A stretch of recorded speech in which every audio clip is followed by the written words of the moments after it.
Salut, salut à tout le monde. J'espère que vous portez bien. Euh, je me porte bien.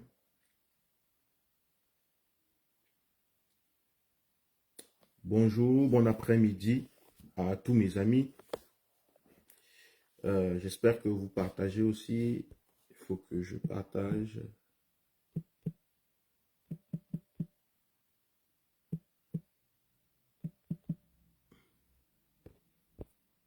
Partagez, partagez, partagez, partagez.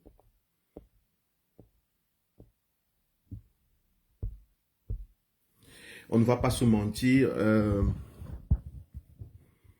Nous sommes, en tant que Camerounais, en train de traverser le scandale du siècle.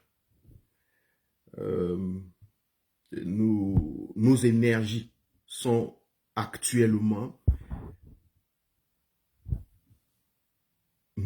bourrées de négativité. Ça veut dire qu'il y a la tristesse dans l'air, il y a la déception, il y a la frustration. Il y a même la paralysie de nos esprits. Nous sommes carrément paralysés. Nous sommes paralysés. Beaucoup d'entre nous ne savent pas où mettre la tête. Beaucoup d'entre nous ne savent pas quoi faire actuellement. Quoi dire, quoi ne pas dire. La colère est là. Le sentiment de colère. Le sentiment de frustration.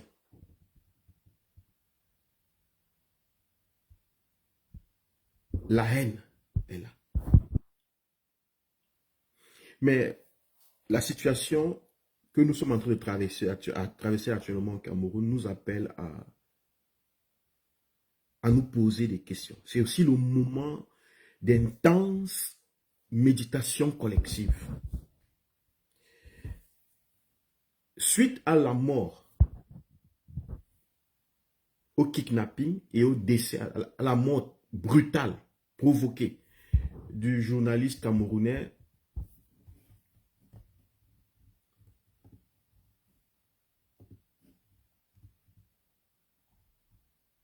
je pense que il est temps pour nous, les Camerounais de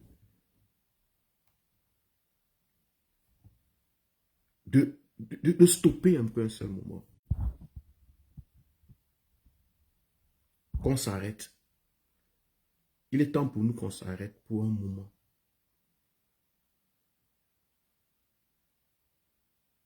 Qu'on s'asseye chacun d'entre nous dans un endroit, dans une chambre, qu'on se taise pour un moment. Martinez Zogo, c'est pas parce qu'il est grand, c'est pas parce que il a maintenant, il avait maintenant, bonsoir à tout le monde, bonsoir à Wako, bonsoir à vous tous. C'est pas parce que il était petit, il avait 30 ans ou 40 ans. Martinez Zogo, je ne le connaissais pas. Sans vous mentir, je n'ai aucune idée de ce monsieur. J'ai appris aussi dans les réseaux sociaux que c'était un grand journaliste. Mais Martinez Zogo était un petit bébé. Il y a 40 ans de cela, 30, 40 ans de cela. C'était un petit garçon qui arrivait dans les mains de sa maman. Et il faisait la joie de vivre de sa maman. Martinez Zogo faisait la joie de vivre de sa famille. Il était ce petit bébé qu'on a porté, on a bercé. Martinez Zogo, comme chacun d'entre nous, était un petit bébé. Un jour dans sa vie, il est né, il était tout petit. Il était innocent. Il était innocent. Il ne savait pas, il n'avait aucune idée du monde dans lequel il est venu. Il a trouvé ici des adultes, des parents, des gens qui étaient déjà là.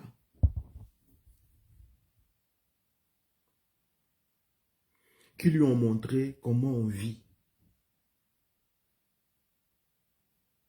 Martinez Zogo était aussi bébé comme Amougou Belinga. Amougou Belinga aussi était un bébé.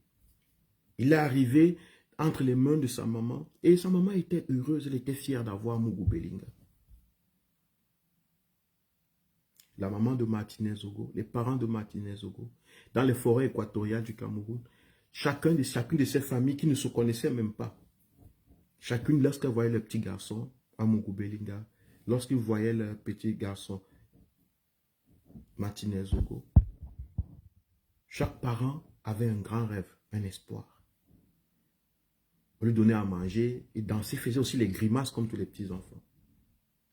Il faisait rire, tous ses enfants faisaient rire leurs parents avec les grimaces. Et quand il tombait, lorsque Amougou Belinga tombait, lorsque Martin Zogo, lorsque monsieur Zogo, le journaliste Zogo, excusez-moi son nom, même Martinez, voilà, Martinez Zogo, tombait quand il était petit. Ses parents sautaient sur lui. Oh, il ne faut pas que tu te fasses mal. Il pleurait, on le prenait entre les mains et on disait, ouais, bébé ne pleure plus, bébé ne pleure plus, bébé ne pleure plus.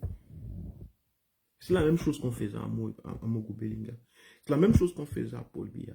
C'est la même chose qu'on faisait à Ngongo. C'est la même chose qu'on faisait à Moutazé. C'est la même chose qu'on faisait à tout le monde, à tout enfant camerounais. Aucun enfant camerounais n'est né méchant, violent, tueur. Aucun. Ce qui a rendu les Camerounais ce que nous sommes aujourd'hui, c'est l'environnement dans lequel nous sommes venus. Que nous sommes venus trouver. Les parents étaient pauvres. Les parents n'avaient pas d'argent. Les parents ne pouvaient pas nous envoyer à l'école. Ils ne pouvaient même eux-mêmes pas se soigner, se nourrir. Ceux qui étaient au pouvoir, que nous avons trouvés, on les a subis simplement. On les a tous subis simplement.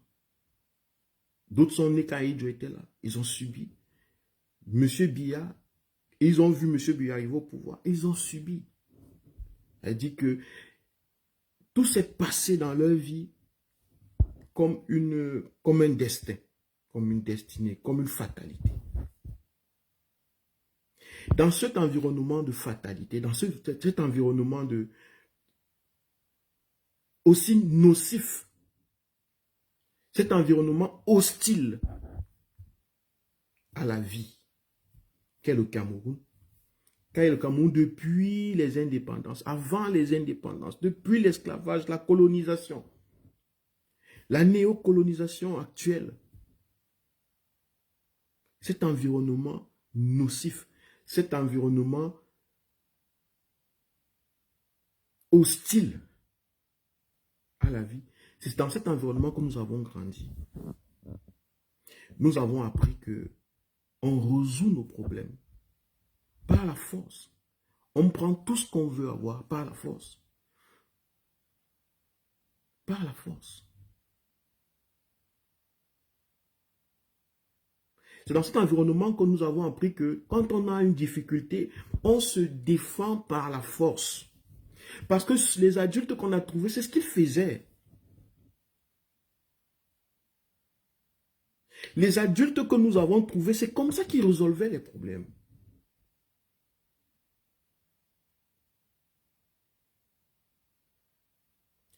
Quand papa n'était pas content avec maman, c'est pas la force, la brutalité qui faisait comprendre à maman que je ne suis pas content, donc tu dois te plier à mes ordres. Il y avait des hommes qui battaient les femmes. La femme qui ne travaillait pas, la femme camerounaise ne travaillait pas. La grande majeure partie des femmes camerounaises sont des femmes au foyer. Des femmes sans emploi, sans éducation, la grande majeure. Donc elles vivaient aux dépens des hommes. Comment faire pour avoir les mèches? Comment est-ce que la maman de Martinez Zogo, la maman d'Amougou Belinga, la maman de Paul Biya, la maman de Tanganji, la maman de tous ces gens, les parents, comment est-ce que les mamans faisaient pour avoir le lait de toilette? Comment ils faisaient? Elles mettaient la pression psychologique sur leur mari. Tu dois me ramener ces choses. Si tu veux que je reste ta femme, fais-moi plaisir, fais-moi du bien, donne-moi ceci, donne-moi cela.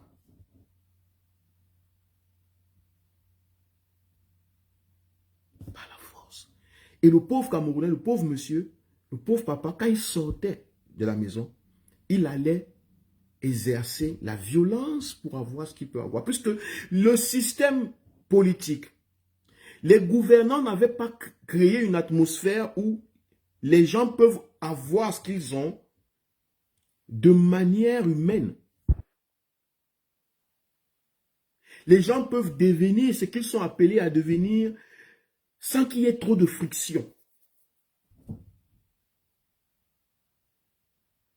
Donc les hommes sortent des maisons, ils vont récupérer l'argent, la nourriture pour leurs enfants avec la force, la violence qu'il faut. Tout le monde aujourd'hui au Cameroun, je dis 99% des Camerounais sont violents, sont agressifs, à tous les niveaux. Écoutez, c'est à tous les niveaux. Ce qui arrive à Martinez-Zogo, c'est un épiphénomène. C'est parce que nous sommes en lutte politique. C'est parce qu'aujourd'hui il y a la technologie. C'est parce qu'aujourd'hui il y a l'Internet. C'est parce que nous avons fait un travail déjà depuis plusieurs années à éveiller les Camerounais à suivre. Mais des millions de Camerounais disparaissent de ce pays comme ça depuis des années. C'est devenu normal. C'est un mode normal de vie. Que des gens, ton mari sort le matin, il ne rentre pas. Et tu demandes à n'importe qui, personne ne te répond. Tu le cherches tout seul. Il n'y a pas de police qui t'écoute. Il n'y a pas de gendarmerie. La gendarmerie qui est là, la police qui est là, c'est juste de la mascarade. C'est pour donner un semblant d'état. C'est pour donner un semblant de forme. Les policiers, les militaires, les gendarmes eux-mêmes disparaissent. Disparaître chez nous ne fait plus peur. Nous naissons, nos parents disparaissent. Des millions d'enfants camerounais vivent, connaissent pas où est le père. Qui est le père? D'autres ne connaissent même pas qui sont leurs mères. Les orphelinats sont remplis au Cameroun d'enfants qui vivent, dont les parents ont disparu. Pas qu'on les a tués, ils ont disparu, ils se sont évaporés. À la tête du Cameroun actuellement, depuis 82, il y aurait un président. Actuellement au Cameroun, il y a un monsieur qu'on appelle monsieur Paul Biya, qui est à la tête du pays, qui semble être à la tête du pays, qui a disparu. Remarquez que ça n'inquiète pas les Camerounais. Les Camerounais ne parlent pas de ça. Parce que disparaître n'est pas un problème au Cameroun. On nous a fait accepter la disparition comme étant notre fatalité, notre destinée. Nous devons disparaître. Le Camerounais est préparé qu'à un moment à l'autre, il doit disparaître.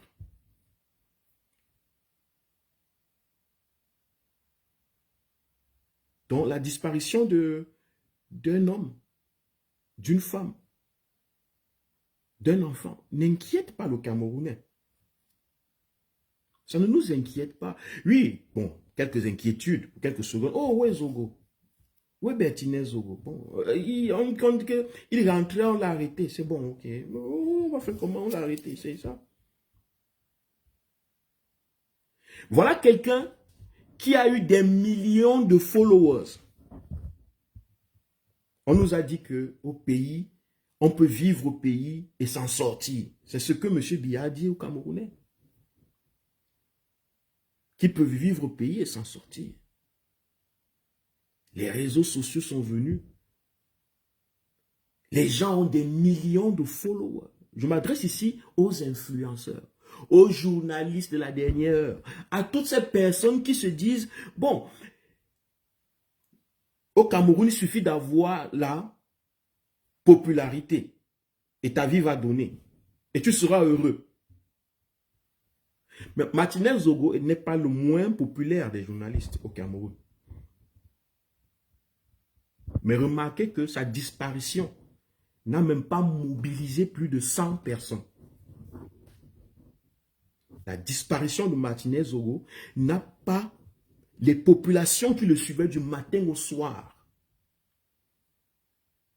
Les millions de followers, les ministres, les directeurs, les chefs de service, les commerçants, les motoboys.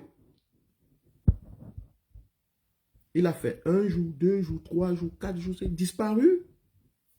Tout le monde était fixé à la télé en train de dire que oh, on sait qu'il est parti, oui, c'est Amougou Belinga. C'est Amougou Belinga. Oh, ouais, ouais, ouais. On commente la disparition comme si c'était quelque chose de normal. Et la disparition d'un grand journaliste, entre guillemets, celui du Cameroun, Martinez Zogo.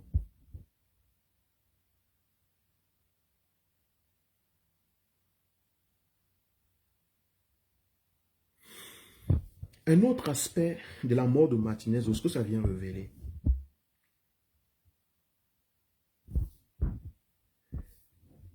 le régime Biya a fait comprendre aux Camerounais, Betty du Sud, que il est là pour eux. Le pouvoir leur appartient. Et que les autres voulaient le pouvoir. Et que les Betty, ils appellent les Ekambeti, doivent se mettre ensemble pour défendre le pouvoir de M. Biya.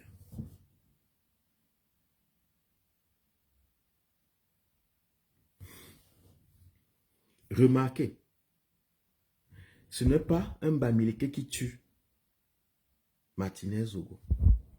Ce n'est pas un nordiste qui tue Martinez Zogo. C'est un Ekambeti. C'est quelqu'un qui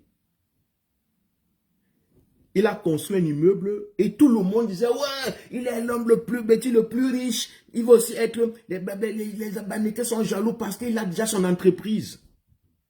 Parce que les bêtis veulent se développer. Amougou Belinga représente les Betty Boulou.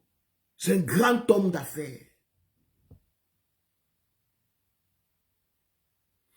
Mais la majeure partie des journalistes, des ministres, des directeurs qui sont tués, qui meurent dans le Cameroun, retirés, des prêtres, ce sont des prêtres Betty, ce sont des journalistes Betty Boulou, ce sont des hommes politiques Betty Boulou, des ministres Betty Boulou,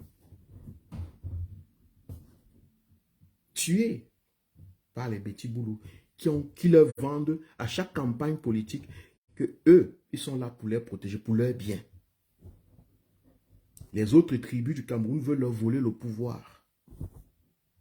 Les autres tribus du Cameroun veulent arracher leur pouvoir qui leur est dû, ce don de Dieu.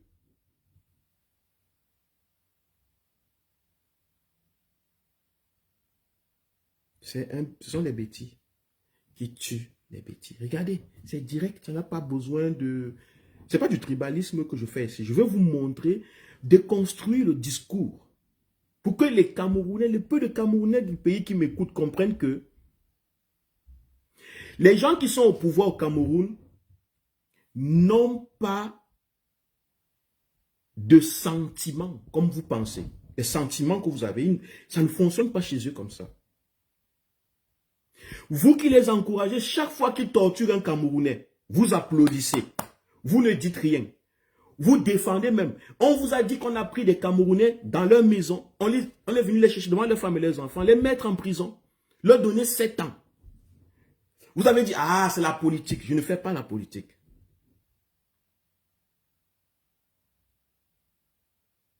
Vous donnez, vous adulez, vous donnez du pouvoir, vous encensez des gens, des criminels au pouvoir.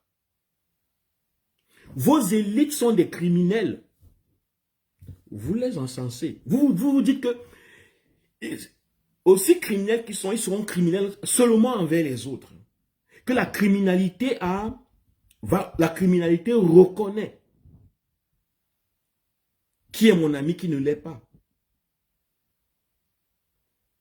Écoutez, la criminalité, ce n'est pas une veste qu'on porte et qu'on enlève le soir qu'on sort du travail. Un criminel, c'est une qualité. Ça veut dire que Kwale fait attention à la diffamation. Je ne fais attention à rien. Je ne fais attention à rien. Parce que si tu fais attention, on te tue. Tu ne fais pas attention, on te tue. C'est ça le problème au Cameroun. C'est que tout le monde connaît la vérité, mais on nous cache, on nous empêche de la dire sous des termes de justice. Diffamation, machin, fais attention, la diffamation, tu n'as pas de preuves. Tout le monde connaît qui a volé, qui a tué, qui est derrière, mais personne ne veut te prononcer le nom parce que, oh, attention. Comme si lorsque tu fais attention, on ne te tue pas. Comme si lorsque tu fais attention, on te respecte le plus, on te protège. Non. Je disais que la criminalité n'est pas une veste, n'est pas une paire de chaussures que quelqu'un porte. Ce n'est pas une paire de chaussures que quelqu'un porte et que le soir, quand il rentre, il la retire, il n'est plus criminel. La criminalité est une qualité intérieure. C'est quelque chose qu'on développe. C'est comme quand tu vas apprendre à conduire. Tu apprends à conduire. Et après 2, 5, 3 ans, 10 ans, tu deviens un bon conducteur. Tu ne peux pas oublier conduire. Dès que tu as appris à conduire, il devient difficile, toi, d'oublier. À moins que tu aies un accident qui détruit une partie de ton cerveau.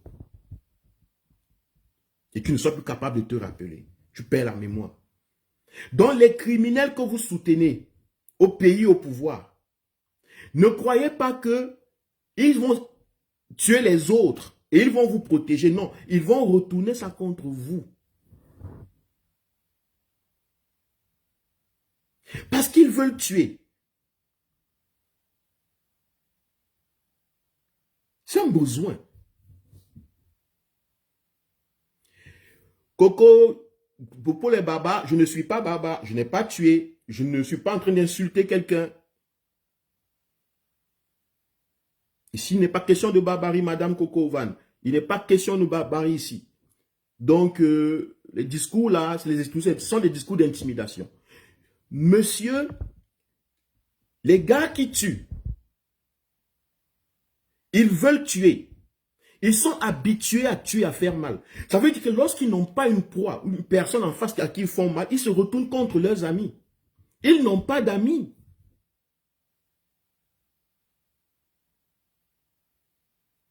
Ils n'ont pas d'amis.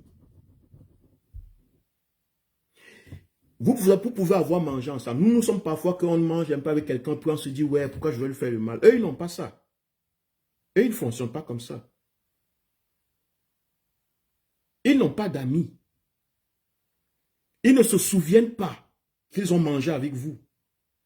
Ils ne se souviennent pas.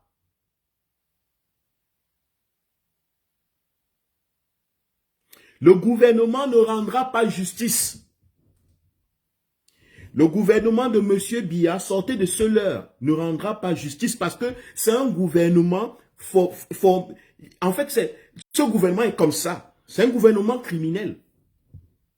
Ce n'est pas 40 ans après qu'on va se trouver en train de dire que le gouvernement nous rende justice. Oh, vraiment que le gouvernement fasse quelque chose. C'est terminé. Sortez de ce rêve.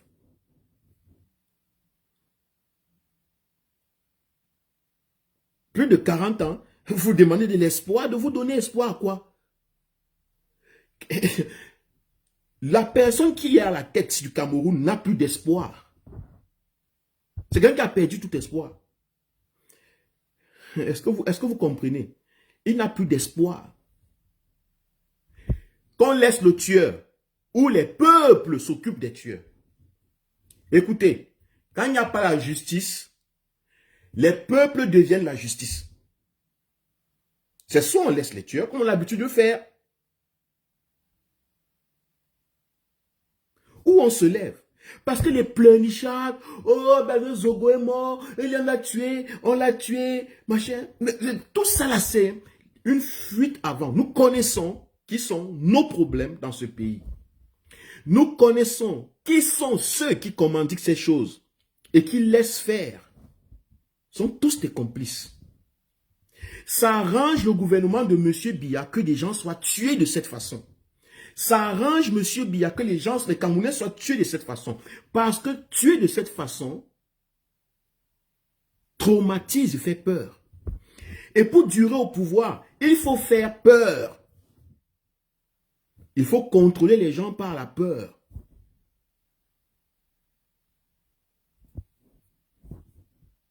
Ils ne tuent pas comme ça juste parce qu'ils sont fâchés. Non, ils tuent comme ça parce que c'est tactique. C'est une tactique. L'intention est de la manipulation des consciences, la manipulation des masses, psychologiquement. C'est pour vous abrutir. C'est pour vous paralyser. C'est pour nous paralyser, pour qu'on ne parle plus, pour qu'on ne se défende plus, pour qu'on ne se lève plus. C'est pour ça qu'ils tuent des gens comme ça.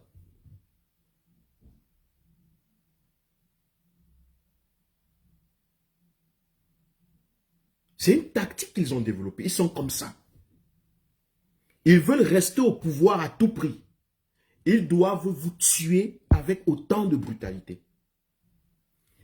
Pour faire taire tous les autres qui vont prendre peur et se dire, oh, si j'ouvre ma bouche, si je dis que M. Biya a échoué, si je dis que Amougou Belinga est complice en cette affaire, si je dis qu'on va m'arrêter, on va me tuer, et je ne veux pas mourir, alors je ferme ma bouche, tout le monde ferme sa bouche. On nous paralyse avec des actes violents. On prend un parmi nous et on le torture, on brutalise. Et puis on nous présente son corps. Ce sont les mêmes qui vont filmer, qui mettent dans les réseaux sociaux. On vous présente, le voici. Faites ce que vous pouvez. On attend.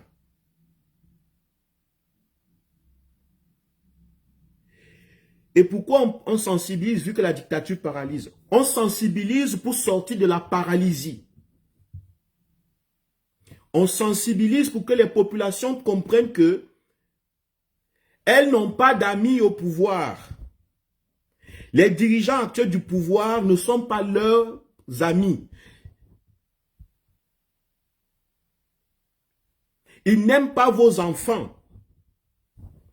Ils n'aiment pas vos femmes. Ils n'aiment pas vos maris.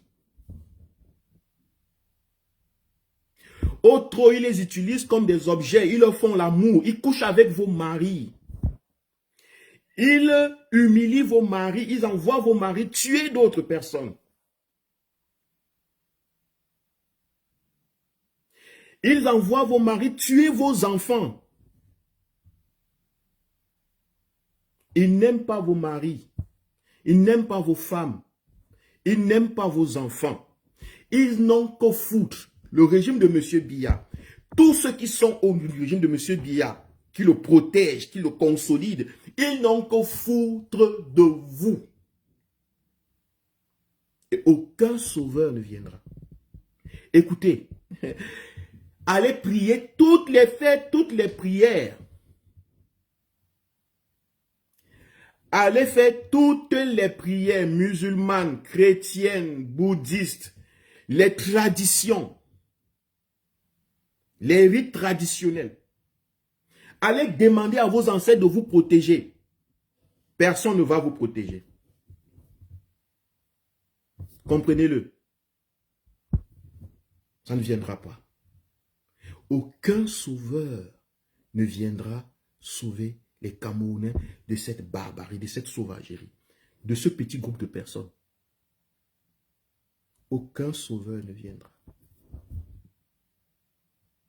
La seule solution, si nous ne voulons plus que vivre dans un pays où des gens sont attrapés comme des animaux, on chasse les gens comme dans une jungle, on les attrape, on les met dans des sacs, on va avec eux.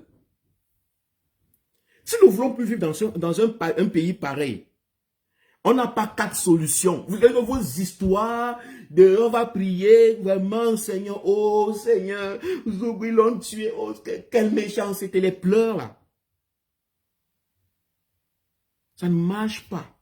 Ça ne marche pas, les gars. Vous ne pouvez pas avoir supporté un homme à la radio, des millions de personnes. On vous dit que la personne a été kidnappée et on ne voit pas des millions de personnes pour demander que la personne est où. Si vous ne demandez pas, qui va demander? Si vous ne cherchez pas, qui va chercher? Si vous ne vous levez pas et dites non, vous ne voulez plus ça, qui va faire ça à votre place? Qui va faire ça à notre place?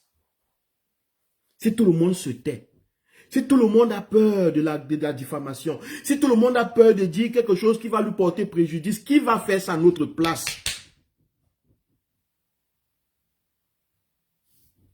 Dieu intercède pour moi au ciel. Mon papa intercède pour moi, mes ancêtres intercédaient pour moi, c'est terminé. Même Dieu ne peut plus descendre au Cameroun. Avec le Cameroun actuel, même Dieu ne peut plus Shiba. Même les ancêtres ne peuvent plus rien faire pour le Cameroun actuel. Tout le monde veut voir ses enfants grandir, mais dès que son enfant atteint 20 ans, on le kidnappe, on le gorge, on lui taille les sexes, on le sodomise. Bizarrement, personne ne voit son enfant grandir. C'est soit les parents meurent et laissent les enfants désœuvrés, soit les parents vivent et voient leurs enfants découpés, tués, violés. Et tout le monde est là, paralysé, regardant. C'est la diaspora qui doit toujours faire les lives. C'est la diaspora qui doit dire que... La diaspora, on attend. On attend. Je ne sais pas ce qu'on attend en tant que peuple. Je ne sais pas ce que vous attendez. Si 1 million de Camerounais faisaient un live depuis que monsieur a disparu, que ce journaliste a disparu, si 1 million de Camerounais faisaient chaque jour un live ou un post, cette affaire serait une affaire mondiale. Ça serait dire, vous aurez ça en TikTok partout.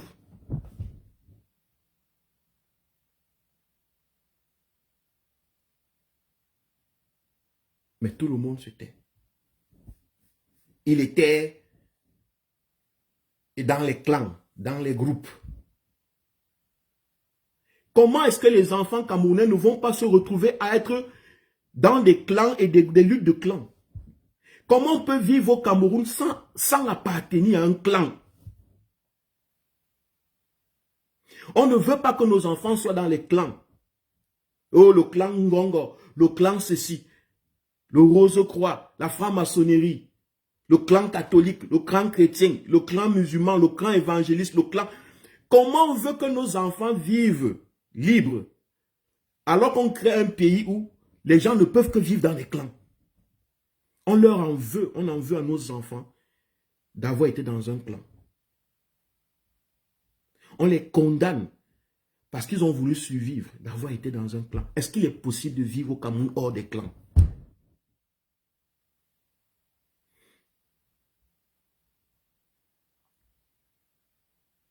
Vous savez ce que c'est que nourrir sa famille?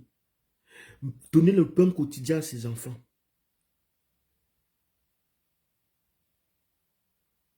Au Cameroun.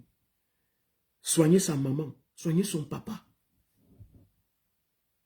Se soigner soi-même, se nourrir, s'habiller. Vous savez ce que ça coûte? La majeure partie des jeunes sont comme obligés de se donner dans des clans. Les journalistes sont comme obligés de faire la patte, de tendre la main ici, d'essayer de faire quoi que ce soit, de faire semblant.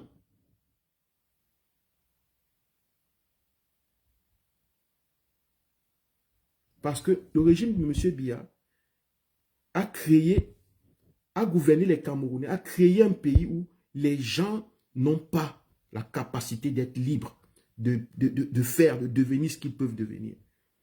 Les Camerounais ne sont pas épanouis. Le Cameroun est l'un des peuples les moins épanouis au monde. Les Camerounais, c'est l'un des peuples les moins épanouis au monde. Parfois même, vous allez voir ce jeune journaliste comme ça là, il n'était même pas fait pour être journaliste. Peut-être même, il est devenu journaliste parce que c'est ce qui passait, c'est ce qui payait, c'est le concours là qui passait, ou bien c'est cette formation qu'il a eu, c'est ça qui était de passage là, il a eu l'occasion de dire, ah, entre ici quand même, tu fais quand même, comme tu aimes parler là, peut-être, tu peux gagner ton pain. Donc voilà, peut-être qu'il meurt en train de faire ce qu'il n'était pas, qu'il ne voulait pas faire. Parce qu'il veut manger. Parce qu'on a refusé aux Camerounais de choisir ce qu'ils doivent faire dans la vie. Parce qu'on nous a refusé tous de choisir. M. Biya a créé une atmosphère où les Camerounais sont obligés de faire n'importe quelle stupide, n'importe quelle sauvagerie, quelle animosité. Mais il est mort. Ses photos coulent, ses photos sont dans les réseaux sociaux. On l'a trouvé nu et décomposé. Les Camerounais sont interdits de dire la vérité. Le pauvre a sorti une liste. Si vous partez au Cameroun, vous causez avec les Camerounais, non, la vérité, il veut la vérité, la vérité. Tout le monde dit qu'il veut la vérité. Mais dès que tu dis la vérité, ce sont les Camerounais qui te tuent. Tout le monde dit, je veux la vérité. Dis-moi la vérité. Dis-moi la vérité. Pourquoi tu me mens? Pourquoi tu me mens? Tout le monde, la femme va vous arrêter. Dis-moi la vérité. Pourquoi tu m'as menti? L'homme sera là, hein? Tu me mens. Tu me mens. Tout le monde veut la vérité. Mais dès que tu dis la vérité, on te catapulte. Les Camerounais sont interdits à la vérité. M. Biya a créé un pays, une politique, une façon de gouverner où c'est le mensonge qui gouverne. Tu mens, tu existes. Tu dis la vérité, tu meurs.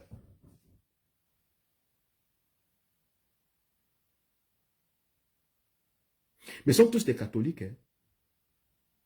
Des séminaristes. Hein?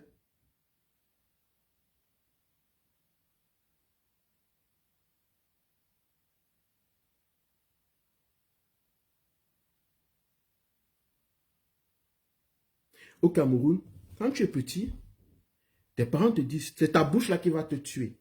Qui n'a pas encore entendu ça? Ça, c'est l'expression que c'est courant au Cameroun. C'est courant au Cameroun.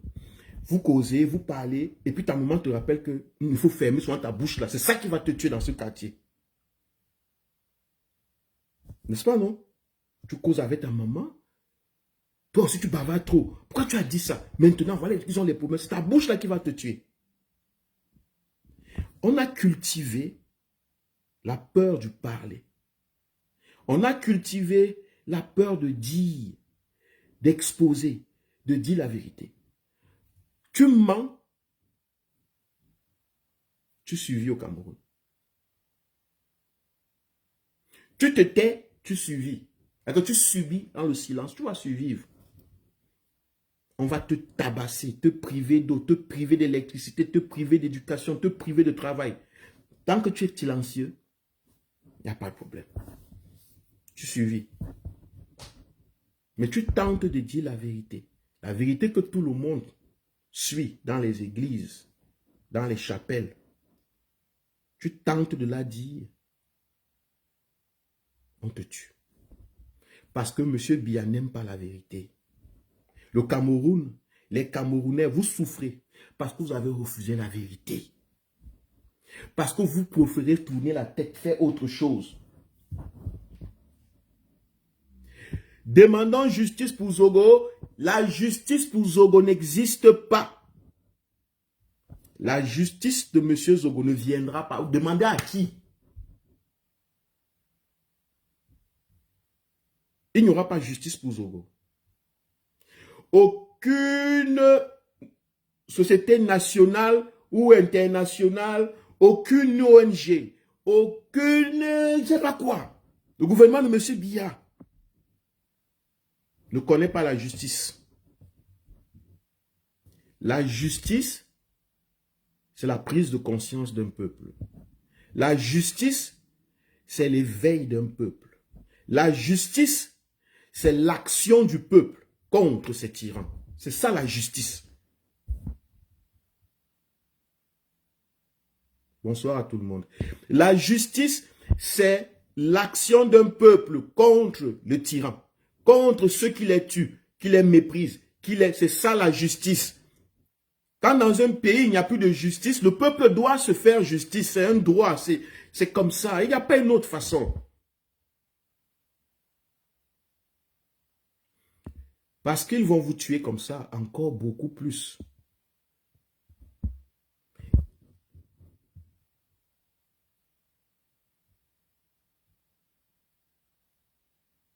Si vous ne dites pas non, il n'y aura pas justice. La justice, c'est la force de dire, c'est la force du non au mal. C'est l'expression du non au mal qui fait justice. La justice, c'est l'action de dire non à ce qui n'est pas juste. La justice, ce n'est pas un tribunal. Ce n'est pas une case au ministère de la justice.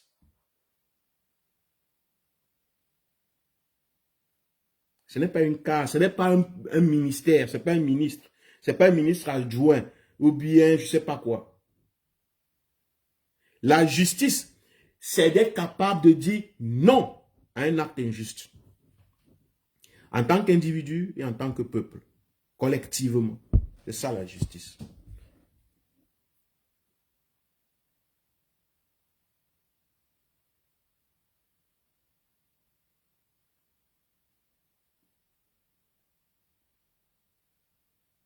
Ils vont tuer. Ils ont tué comme ça. Les Ouazizi, les ceci. Il y a M. Rémi Ngono qui passe le temps à vous raconter ce genre de choses. Mais vous pouvez même sortir à la liste de combien de millions de Camerounais sont tués. On tue les prêtres, on les sodomise. Vous pensez qu'on les sodomise parce que quoi?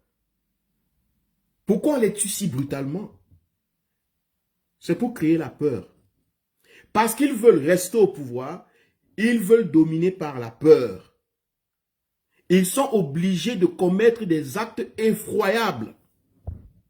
Des actes qui vous paralysent. Les actes dont... je vais vous expliquer comment ça se passe psychologiquement.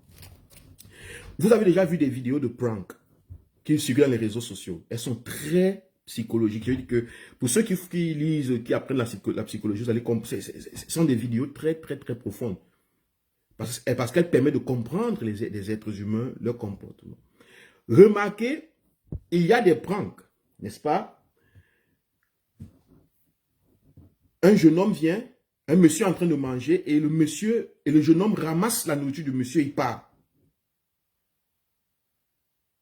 Et le monsieur se lève, ou l'autre jeune homme se lève, vous avez l'impression qu'il est paralysé. Vous n'avez pas remarqué? Normalement, vous vous dites que quelqu'un ne peut pas ramasser ma nourriture comme ça. N'est-ce pas? Vous vous dites que quelqu'un ne peut pas ramasser ma nourriture comme ça, moi je vais me fâcher, je vais faire ceci. N'est-ce pas? Non, mais ce n'est pas vrai, ce n'est pas comme ça que le cerveau fonctionne. Quand le cerveau est face à une action dont il ne fait pas le sens, il est paralysé. Chaque personne, depuis que nous sommes nés, on nous a toujours dit que nous devons demander avant de prendre quelque chose, la chose d'autrui. Nous avons l'habitude que les gens nous demandent avant de prendre nos choses. Donc notre cerveau sait que pour prendre la chose de quelqu'un, il faut demander. C'est comme ça qu'on nous éduque à l'église, c'est comme ça qu'on nous éduque à la maison, comme ça qu'on nous éduque à l'école. La morale, non?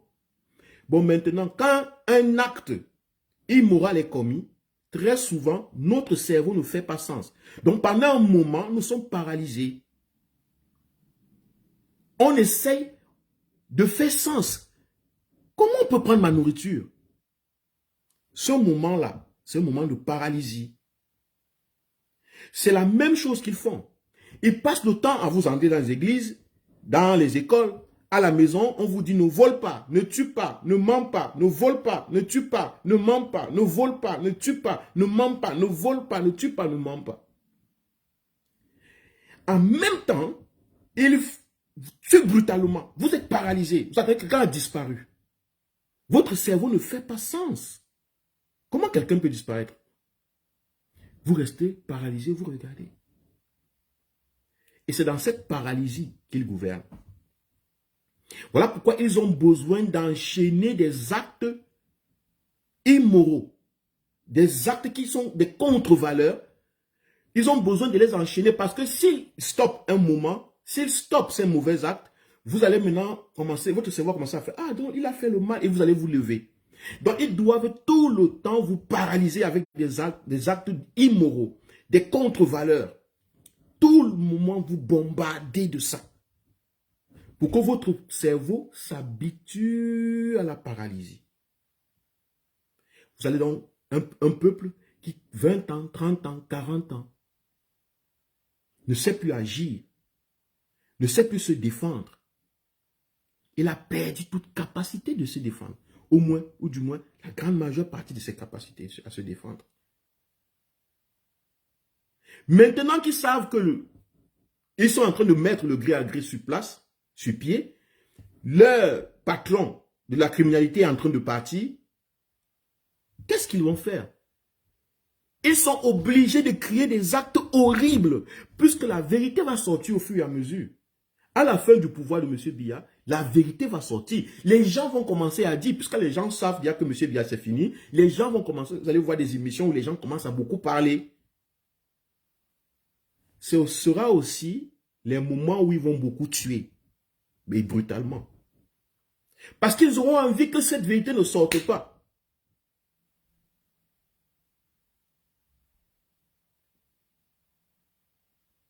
Ils vont vouloir represser, refouler la vérité.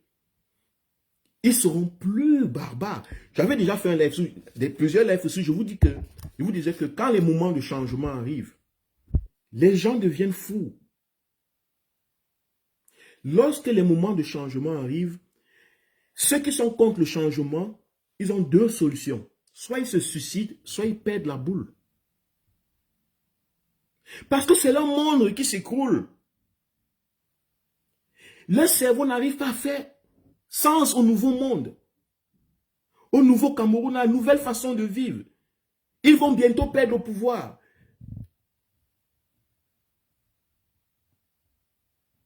Ils vont utiliser tout style de folie, ils vont devenir fous. Et la seule façon de les échapper, c'est le soulèvement populaire massif des Camerounais qui disent non. Si vous laissez, ils vont vous tuer un à un, puisque vous n'allez pas vous abstenir à dire la vérité. Vos enfants ne vont pas s'abstenir. Les autres ne vont pas s'abstenir.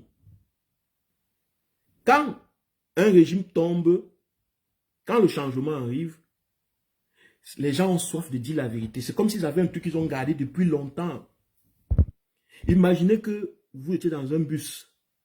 2 heures de temps, vous vouliez péter. Mais on ne pète pas au milieu des gens. Vous accumulez les gaz, vous accumulez les gaz, vous accumulez les gaz. Et dès que vous sortez du bus et que vous avez un petit espace, vous faites... Vous avez l'impression que si vous touchez même votre caleçon, peut-être les intestins sont sortis. C'est ce qui va arriver au Cameroun, c'est ce qui est en train d'arriver. C'est que les gens vont commencer à dire la vérité. Puisque tout le monde sait que c'est terminé pour M. Biya. Et ceux qui ne veulent pas que ça change seront plus durs, plus violents. Mais ils ne vont que réussir leur coup. Si nous laissons ceux qui disent la vérité seuls, si nous restons là, on dit, ah, il dit là, ah, ok, c'est son peu, il est politique, il fait la politique, je ne fais pas la politique. Ils vont réussir leur coup. Et attention, ne croyez pas qu'ils vont pardonner vos enfants, vous qui n'avez rien dit. Je vais vous dire pourquoi. Les criminels sont que ils n'aiment pas que vous les connaissiez. Lorsque vous les connaissez, ils ne sont plus à l'aise.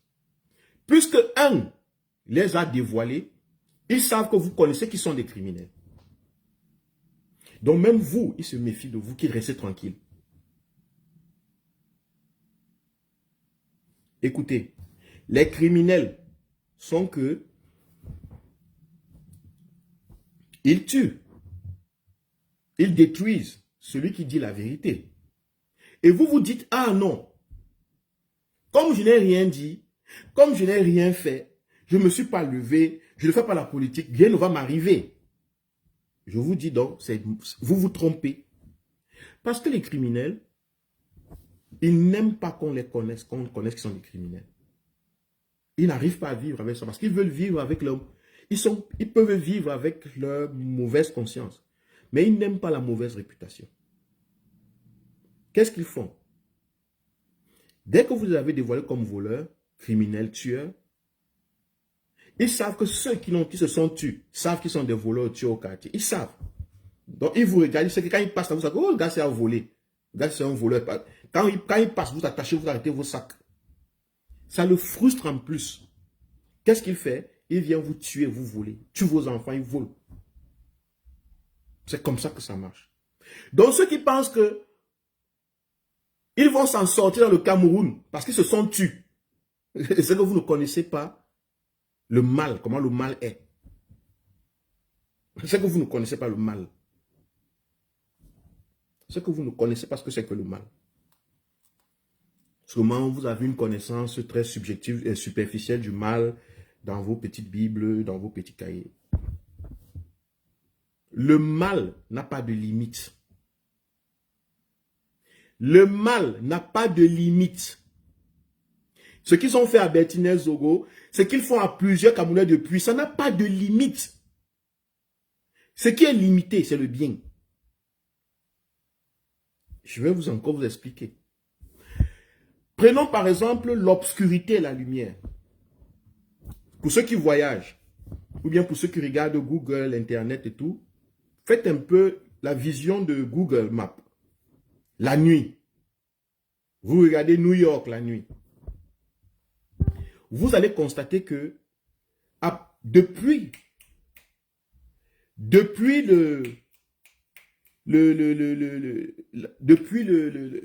la satellite, par exemple, ou l'avion, vous avez des grains de lumière. Le plus grand espace, mais ce que vous voyez le plus, c'est le noir. Quand vous êtes à New York dans les rues, vous voyez la lumière partout. Mais en fait, la lumière, c'est une petite partie. C'est une petite partie. La grande partie sur la Terre est obscure. C'est des petites parties qui sont allumées. Il y a plus d'obscurité que de lumière. Maintenant, par analogie, l'ignorance, qui est la source du mal. Mon peuple souffre à cause d'ignorance. L'ignorance est illimitée. Le mal est illimité. La capacité de faire mal est illimitée. Le bien est limité. Puisque, en fait, le bien, c'est comme cette lumière. Le bien dépend de notre petite conscience, un peu notre petite jugeote, notre petite moralité. Oh, je ne vais pas voler parce que c'est interdit de voler. Je ne vais pas mentir parce que c'est interdit de mentir. Ce sont des petites lumières, des petites lucioles de bien qui augmentent au fur et à mesure que vous prenez conscience de vous, vous prenez conscience de la vie, vous vous éduquez, vous devenez sensible. Au fur et à mesure que vous apprenez de vous-même, le bien augmente, certes. Mais le mal est illimité comme l'obscurité. Donc si vous croyez que, si vous acceptez des dirigeants qui font mal, vous savez que ça, ce qu'ils font là est mal, vous acceptez.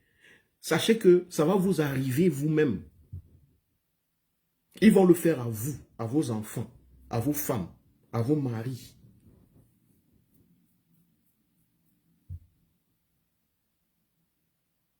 Parce que chaque fois que vous acceptez le mal, vous ajoutez un peu plus d'obscurité.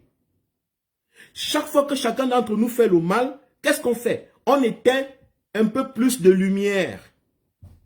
Chaque fois qu'on laisse quelqu'un faire le mal sans se soulever, sans dire non, nous participons au mal. Nous participons à l'agrandissement de l'obscurité.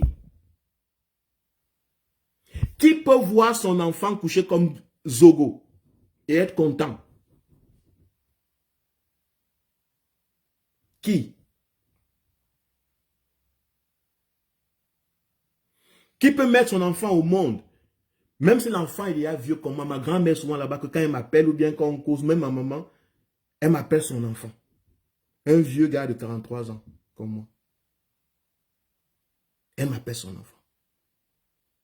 Imaginez qu'on lui présente mon corps comme ça quelque part dans une forêt. Est-ce que vous savez ce que ça fait? Nous les humains, nous ne sommes pas prêts à ça. Ce n'est pas notre nature. Il n'y a aucun humain capable de supporter ça. Même ceux qui le font. Remarquez qu'ils ont des femmes et des enfants qu'ils protègent.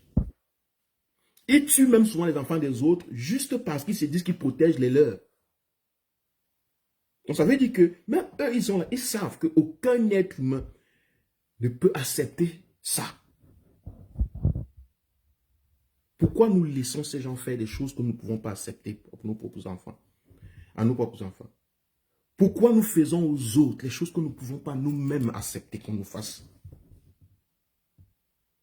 Quelle est l'issue de cette façon de vivre, chers Camerounais? Amou Belinga, mon frère, grand frère, oncle, tonton, je ne sais pas ce que tu es. Mon compatriote. Quel est le bien que tu tires de ça? Je fais appel ici à la femme d'Amou Belinga et à ses multiples femmes. Quel est le bien que vous tirez d'avoir un mari qui fait ça? Comment vous vous sentez? Vous n'êtes pas en sécurité. Vous n'êtes pas en sécurité. Vos enfants ne sont pas en sécurité.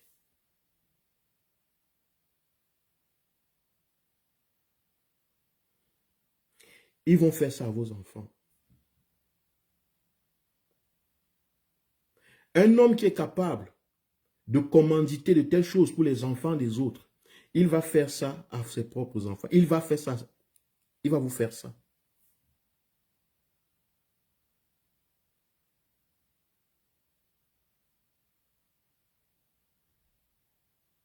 Les gens vont me dire non, mais quoi, la justice n'a pas encore dit que c'était Mougou Belinga. La justice n'a pas besoin de dire que ce n'est pas Mougou Belinga ou c'est lui.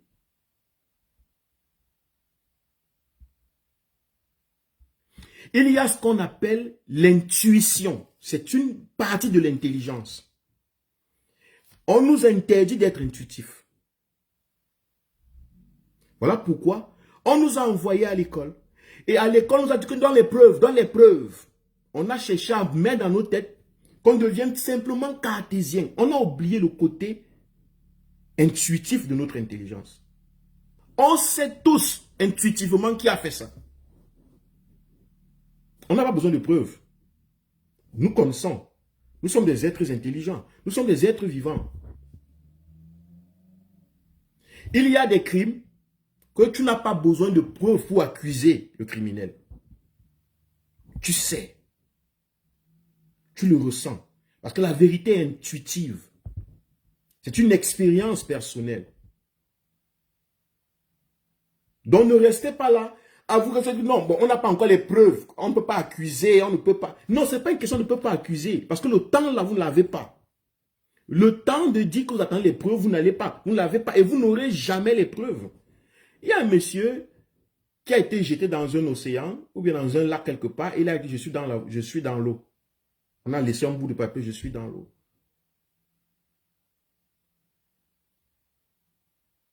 Vous avez les preuves jusqu'à aujourd'hui? Mais vous savez qu'ils font ça. Ça se passe pendant que M. Biya est au pouvoir. M. Biya qui est soi-disant le garant de la justice, de la sécurité des Camerounais. Toutes ces choses se passent, le monsieur au pouvoir. Est-ce que vous l'avez vu parler, se lever, me dire que Didi? Parce que ça l'arrange. Ça arrange le pouvoir. La violence arrange le pouvoir.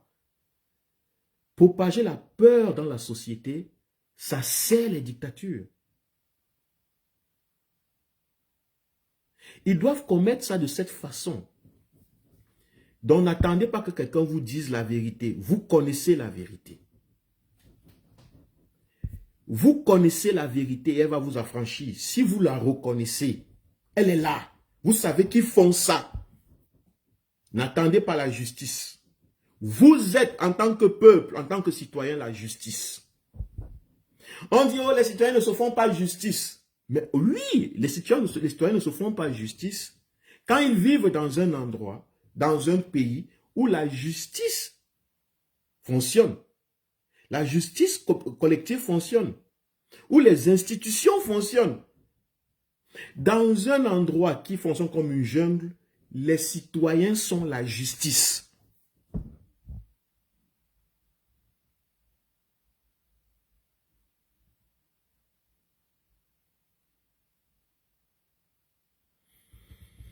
Ah.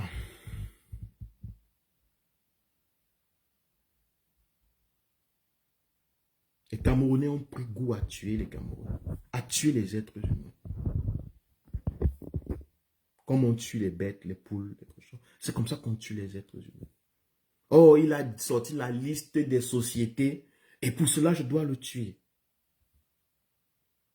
Il doit forcément mourir parce que, selon moi, si je le tue, la vérité part. La vérité disparaît.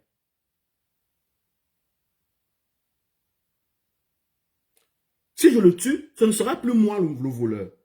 Ce ne sera plus moi qui ai détourné. Si je le tue, j'aurai résolu le problème.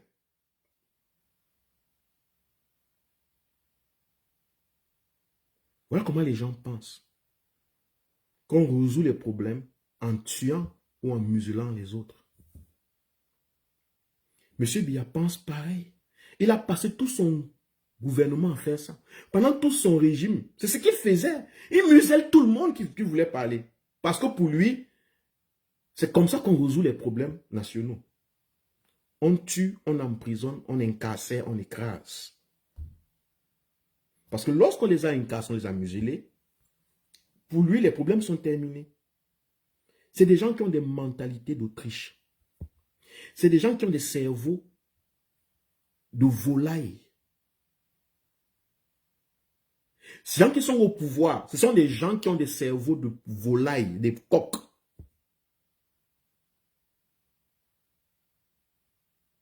Mais ils sont là-bas parce que nous n'utilisons pas nos cerveaux humains. Parce que nous n'utilisons pas nos cerveaux humains. Parce que nous refusons d'utiliser notre humanité, notre intelligence au service du peuple camerounais, à notre propre service. Ce sont des volailles. Parce que un homme intelligent, un homme, sait que on n'arrête pas la vérité en tuant un homme. Donc si tu vois un homme tuer un homme, parce qu'il aurait dit la vérité, battre un homme, torturer un homme, parce qu'il aurait dit la vérité, ou parce qu'il aurait, je ne sais pas, fait quoi qui ne me plaît pas, ce n'est pas un homme. C'est un reptile, c'est un animal. Mais dans nos familles, dans nos maisons, c'est ce qu'on a passé le temps à nous faire. Comment est-ce qu'on nous a appris à résoudre les problèmes à la maison? Quand tu ne fais pas ce que ta mère veut, qu'est-ce qu'elle faisait? Quand tu ne faisais pas ce que ton père veut, qu'est-ce qu'il faisait? Il te torturait le cuir. Oui ou non? Vous pensez qu'on apprend comment on apprend à gérer les problèmes? C'est la façon dont on nous éduque. Quand on est face à une difficulté, on ne comprend pas ce qui s'est passé. Pourquoi tu as volé? Pourquoi tu as menti? On te couche toi ici. 100 coups. On se dit qu'on a résolu le problème. Du vol. Du mensonge. Il est bien fessé. À partir de maintenant, il ne peut plus me parler comme ça. Elle ne peut plus me faire ceci. Cette femme ne peut plus me parler dans cette maison. L'homme là ne pourra plus me parler. Tout le monde résout ses incompréhensions par les actes violents. Ça, c'est nos parents avaient seulement la chicotte. Imaginez-vous, quelqu'un qui a la chicotte et vous lui donnez une arme, une machette. quand il est grand, qu'est-ce qu'il va faire pour résoudre ses problèmes? Il va utiliser l'arme la plus rapide, la plus brutale possible. Ces gens qui tuent là, ils sortent de nos maisons. Donc nous, en tant que peuple, nous sommes aussi responsables de ce qui nous arrive. La façon dont nous éduquons nos enfants, la façon dont nous vivons dans nos familles, la façon dont nous traitons nos propres semblables déjà dans la maison. Nos petits-enfants sont traités comme des animaux, tapés, battus, bastonnés, torturés. Je peux comprendre la misère que Biya vous inflige. Ça crée des frustrations, des colères. Mais sachez qu'il y a effet boomerang. C'est un cercle vicieux. Parce que lorsque ces enfants grandissent, où ils ont appris que la seule façon de résoudre un problème, ou bien de gérer avec les incompréhensions des autres, c'est de les maltraiter le cuir, c'est de les torturer. C'est eux qui deviennent les ministres, les directeurs, les hommes d'affaires. Et là-bas, ils ont des armes. Ils n'ont pas seulement, le bâton ou la chicotte ou le tuyau de gaz. Là-bas, ils ont des fusils, des kalachnikovs, ils ont des chars. Ce n'est pas parce qu'ils sont devenus grands qu'ils ont forcément grandi dans la tête, que les traumatismes sont partis. Non, l'éducation est restée. Ils ont des grands corps, mais des grands corps avec un petit esprit dedans, des vengeances, des jalousies dedans, des craintes à l'intérieur, des peurs. Ils tiennent des armes. C'est pour cela qu'ils peuvent venir, ils t'attrapent chez toi, ils t'amènent dans une brousse, ils te découpent en morceaux. Et ils croient qu'ils ont résolu le problème. C'est des gros enfants qui se baladent à la tête de nos pays. C'est des gros bébés qui se baladent à la tête de nos pays. Ce n'est pas des hommes matures. C'est des enfants traumatisés. Normalement, des gens comme ça doivent être dans un hôpital psychiatrique, dans un pays qui fonctionne bien. Ce sont des enfants immatures qui ont les chaînes de télé, qui ont l'armée, qui ont le pouvoir, qui sont des présidents. Parce qu'un président qui est un homme mature ne peut pas accepter que les citoyens disparaissent comme ça sans qu'il y ait justice. Un président, un homme, quelqu'un qui a toutes... Il n'en a besoin, même pas besoin d'avoir... Tu n'as pas besoin de trucs Einstein avec combien de cellules qui fonctionnent. Je dis juste 2 cellules nerveuses. Cortex. 2 qui fonctionnent. Tu ne peux pas vivre dans un pays où on te dit qu'on a attrapé un journaliste, on l'a tué. Et toi, tu es tranquille.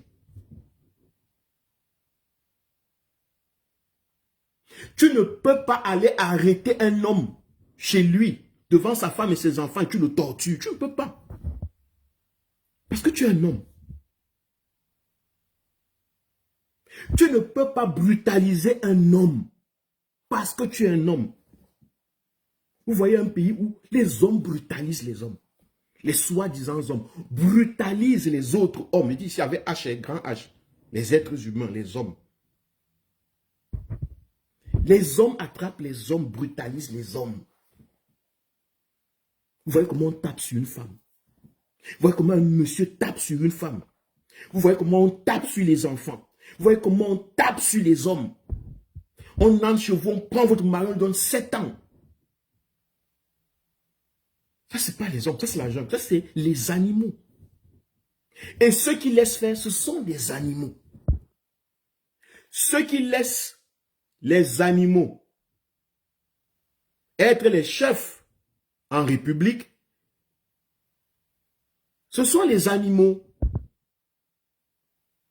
Ce sont les animaux qu'on dompte comme ça. Peuple camerounais, ce sont les animaux qu'on traite comme vous. Ce sont les animaux qu'on dompte, que les hommes domptent comme ça.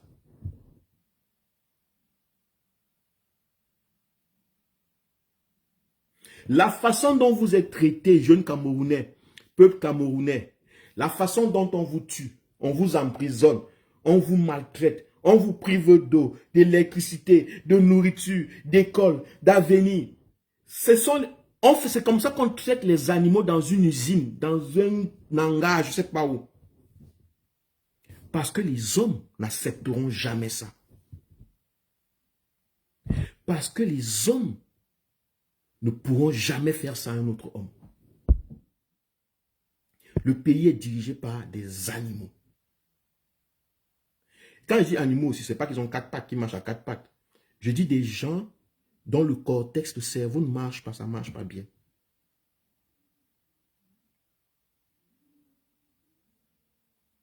Un homme ne fait pas l'amour à un homme qui ne veut pas. Vous voyez, ces gens, ils attrapent les hommes, ils leur font l'amour. Ils font l'amour aux hommes. Tu vois, un homme masculin qui attrape un homme, le sodomise. Il crie, on attrape les enfants, on sodomise. Il crie, l'homme, il est toujours là. L'enfant crie. Toujours là. Il n'y a que les animaux comme ça qui font ça. Et même les animaux, très souvent, sont même parfois compassionnés.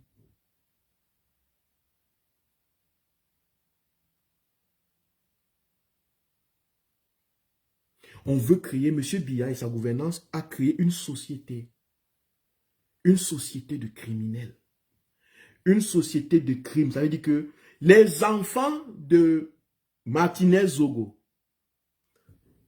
sont prédisposés à la criminalité. Vous ne pouvez pas faire ça à des enfants, aux parents des enfants des gens.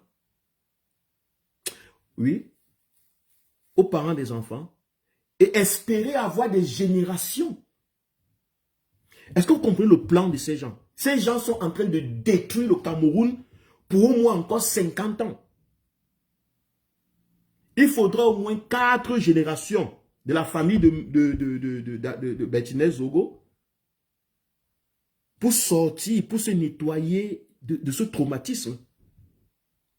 Au moins 4 générations. Pour vous qui êtes des chrétiens, il y a un endroit dans la Bible qu'on dit que, où Dieu dit, je ne sais pas quoi, je punirai ta famille jusqu'à la 4e génération, ou bien je ferai ceci jusqu'à la 4e génération, je bénirai ta famille, je ne sais plus trop bien. Ce n'est pas un non-sens. C'est psychologiquement prouvé. L'enfant de Martinez Zogo, qui a vu son père faire comme ça, sera comme ça. Il va grandir avec la soif de se venger. Il va grandir avec la haine de l'homme. Il va haïr les êtres humains. Nos enfants qui voient ça, nous-mêmes qui voyons ça, remarquez que quand on voit ce genre d'image, on a l'impression qu'on se transforme. On veut tuer quelqu'un, on est fâché. C'est pas ça? Quand on voit les images, ce genre d'images brutales, qu'est-ce qu'on fait? On a le courroux qui monte. C'est juste que peut-être nous sommes adultes, on peut maîtriser nos émotions, mais mettez-vous à la place des petits enfants qui ne savent pas faire sens même de leurs émotions, qui ne savent pas les gérer. Donc ça leur vient comme un coup, boum. Ils vont haïr les hommes. Ils vont peut-être demain, avec l'aide de la famille, avec l'aide des parents, avec l'aide de l'environnement, partir à l'ENAM. Mais, ce sera derrière. La haine de l'homme sera derrière. Quand ils arrivent à l'ENAM, on leur donne le pouvoir, où ils deviennent des hommes d'affaires, ils deviennent ceci. Vous commencez à avoir des comportements, quand ils commencent à avoir le pouvoir, maintenant, ils peuvent faire ce qu'ils veulent. Vous commencez à avoir des comportements barbares et vous êtes étonnés. Parce que dans les sociétés, nous recyclons la barbarie. Les sociétés où les gens, surtout les pays où les dictateurs veulent rester au pouvoir, ils sont obligés de créer la brutalité, la violence, la barbarie parce que ça se recycle. C'est la meilleure façon d'avoir des esclaves pendant longtemps. Ça veut dire que d'ici 20, 30 ans, les enfants on va croire qu'ils ont déjà oublié. Mais s'ils ont le pouvoir demain, c'est comme ça qu'ils vont traiter leurs ennemis ou leurs adversaires politiques. Si l'enfant de Zogo prend le pouvoir, s'ils n'ont pas fait ce travail, si la société ne les a pas accompagnés, s'ils n'ont pas grandi dans un environnement qui a changé, où les populations, la société, les gouvernements essayent d'apporter un soutien psychologique à ces enfants, ils vont devenir comme ce qu'on a fait. Ils vont faire aux autres ce qu'on a fait à leur père.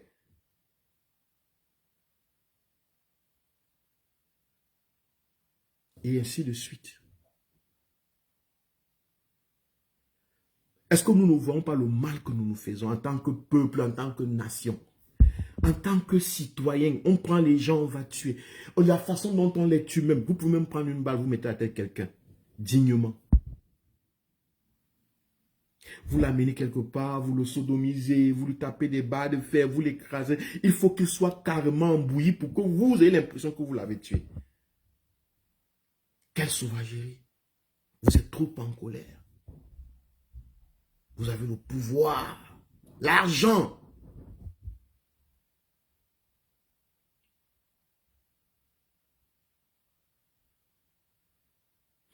Peuple camerounais, c'est là où je finis mon live. Chers Camerounais, prenons conscience de ça. Il n'y aura pas, Dieu ne va écouter aucune prière des Camerounais. D'ailleurs, parce que Dieu n'entend pas. Dieu, c'est la nature. Et la nature n'a pas de sentiment. Dieu n'entend pas vos prières. Il faut qu'on vous dise la vérité, parce que j'ai l'impression qu'on vous cajole un peu trop. Et c'est ça aussi. Dieu n'écoute pas vos prières. Et si même il écoutait vos prières, ce n'est pas celle-là qu'il va écouter. Parce que même Dieu ne peut plus descendre au Cameroun. Même Dieu ne peut plus descendre au Cameroun. S'il existe, il ne peut plus descendre au Cameroun. Regardez ce qu'on a fait à Jésus, selon votre Bible. Regardez ce qu'on lui a fait. On lui a fait ça, il n'y avait même pas encore les Kalachnikov. On a mis sur les clous. Dans un pays, dans un temps où il y a les bombes atomiques, si Jésus revient, on n'aura même pas la chance d'être sur la bombe atomique. Le genre de méchanceté que nous avons là, on va l'exploser avec un truc. Il n'aura même pas le temps de dire, oh la Samatani. Il n'aura pas ce temps. La seule solution pour que nous puissions vivre aisément, sainement, justement dans notre pays, dans une sécurité abordable, parce qu'il n'y a rien qui est parfait à 100%. Ça ne veut pas dire que lorsque si nous votons les nouveaux dirigeants au pouvoir, le Cameroun sera un paradis directement. Non, il n'y a rien. Même ici, il y a la criminalité. Mais l'objectif de l'homme, c'est de réduire la violence, la criminalité à sa plus petite expression. C'est de diminuer la souffrance des hommes. C'est tout.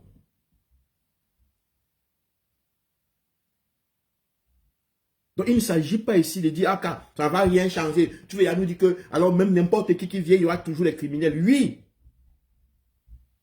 Mais l'objectif de notre vie, dans tout ce que nous faisons dans notre vie tous les jours, on sait qu'il y a la souffrance à aller au travail, se lever le matin dans l'hiver et partir au travail. On sait que c'est peinant, le froid et tout.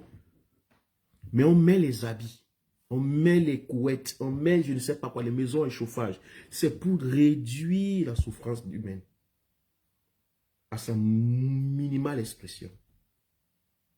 Donc il n'y a que nous qui pouvons réduire la souffrance des Camerounais à sa minimale expression. Actuellement là, c'est à son top, c'est au pic. Nous souffrons au pic, c'est-à-dire que le niveau de souffrance, de misère, le niveau de criminalité qui existe au Cameroun, c'est higher level. Personne ne peut vivre heureux dans un pareil endroit. Personne.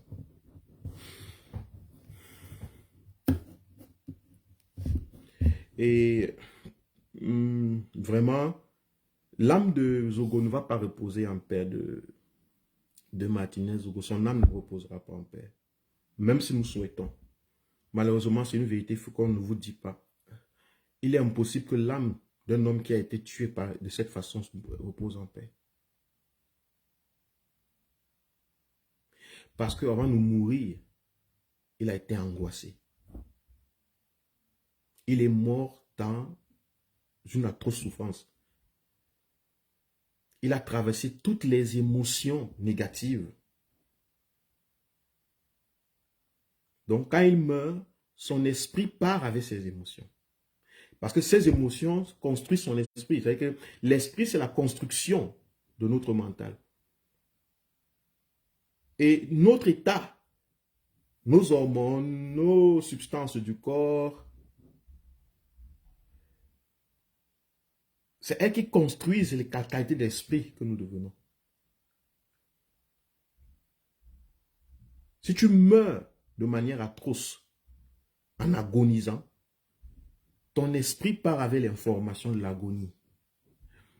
Et c'est ça l'enfer. L'enfer, c'est la façon dont tu es mort. L'enfer, c'est la situation, c'est l'état de ton esprit quand tu es mort. Dans quel état ton esprit était? Ton esprit, donc, va partir avec ce momentum, va sortir du corps. Tu n'auras pas la paix. Je pense aussi que c'est même la raison pourquoi on souhaite beaucoup souvent paix à son âme. Parce que quelque part, au fond de nous, il y a sûrement cette vérité intuitive là que la personne n'aura pas la paix. Sinon, pourquoi on souhaite? En général, on souhaite les choses que les gens n'ont pas. Parce qu'on leur souhaite ça. Donc, courage à la famille de M. Zogo. J'appelle à la famille de M. Zogo de comprendre le message de la souffrance. Comprenez que vous n'avez pas le choix que de vous associer aux autres millions de Camerounais qui veulent le départ et le changement des hommes à la tête de notre pays. Ces gens ne sont pas bien.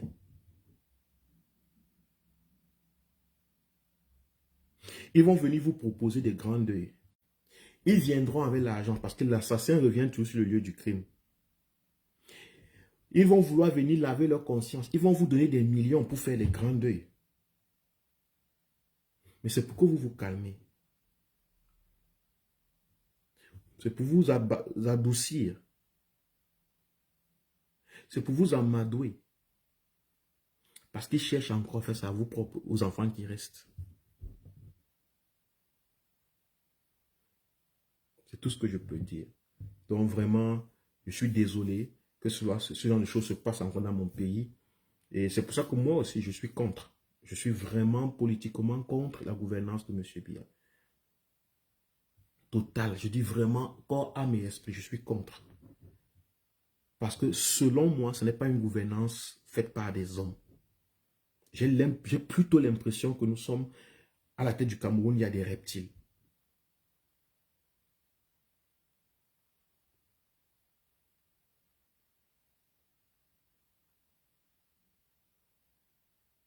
Il n'y a pas des hommes.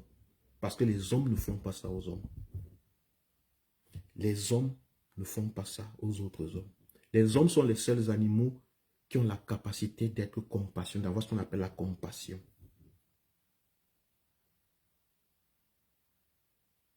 L'homme est le seul animal qui peut choisir comment il doit traiter l'autre. Les animaux ne choisissent pas, ils subissent le comportement. Mais nous pouvons choisir tuer un homme ou lui donner la vie. Nous pouvons choisir donner la vie à un homme, embrasser un homme ou le rejeter. Donc quand je vois un homme choisir tuer, c'est qu'il n'a pas fait usage de ses capacités, de toutes ses capacités.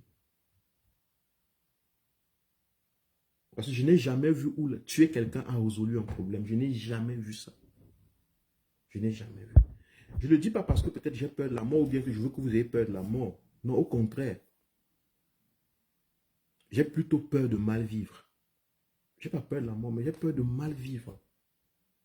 Que je me retrouve dans la vie avec des haines, des gens où je bagarre avec les gens, je vole, je détruis, je massacre, je tortue. Ça, moi, j'ai plutôt peur de ça.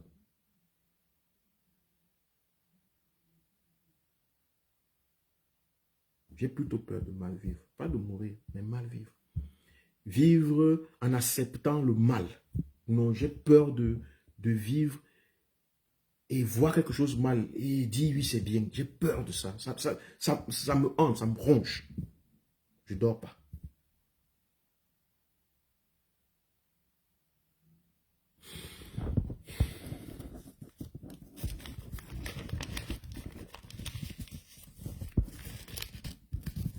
Donc une pensée à tous ceux qui ont disparu dans le régime de M. Biya. Une pensée à tous ceux qui sont partis de cette façon. Par les manigances et par l'aval, parce que qui ne dit rien consent de M. Biya, qui ne dit rien est complice. Vraiment, une pensée à toutes ces personnes et nous, le peuple camerounais, personne ne va nous sauver. Nous sommes obligés, nous sommes remis entre nos mains, entre nos propres mains, de prendre notre destin en main, de se lever comme un seul homme et dire non. Eux, ils ne peuvent même plus céder eux-mêmes. Je dis, ces criminels ne peuvent même plus céder. Ils sont devenus tellement criminels que c'est devenu une seconde nature chez eux. Ils ont besoin qu'on les sauve.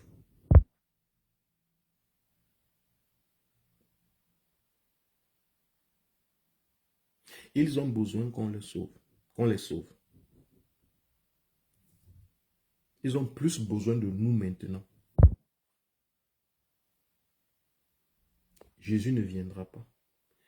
Vos prières, ça ne vous aidera en rien. Basta, c'est terminé. Parce que je suis sûr que Zogo priait. Monsieur Zogo, voilà, c'était un prière.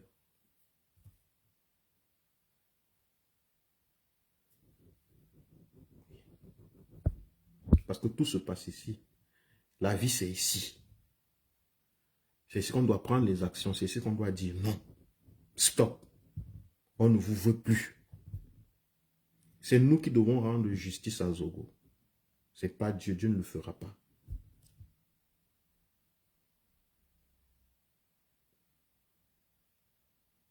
D'ailleurs, il n'a pas de sentiment, Dieu. Merci de m'avoir suivi. C'est ce que je voulais partager avec vous. Bon dimanche, bon début de semaine. Merci à ceux qui étaient là. Merci beaucoup.